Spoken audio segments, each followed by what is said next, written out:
Okay, this is the second part of proportionality 10.21 question. And here it is, question B. What's the ratio AH to CD? They want this little part over here to this little part here. But we don't know what this part is. We don't even know anything about this yet. So, but to get at that, we're going to have to figure out AH and HD first. Well, the first thing you can say is AF over FG, that must equal AH over HD because of the proportionality theorem. And because FH is parallel to GD, that's what makes them proportional. So there's your first step.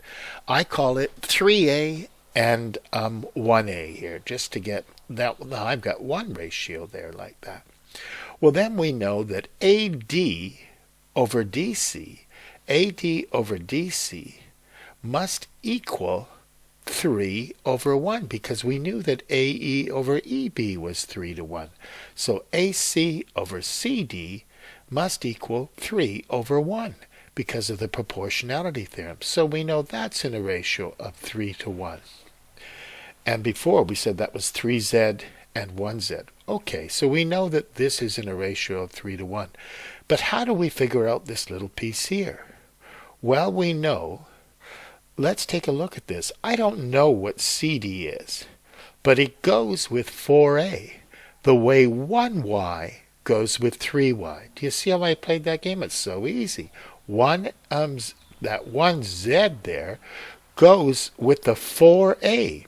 So somehow CD goes with 4A the way that 1Y goes with 3Y.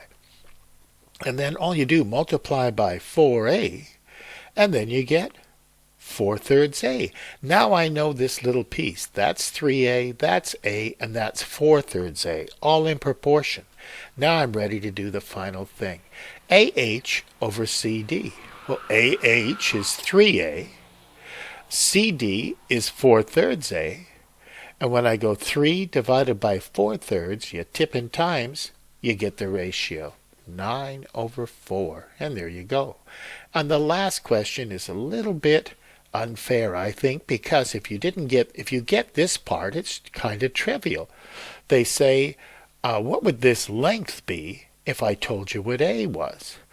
Well, we know that 3A plus 4/3 A equals the whole length. Well, you just put in 3A is 3 times 3 plus 4 times 3 plus A, which is just 3, you add it all up, and you get 16 centimeters. And there you go. That's question 10 done.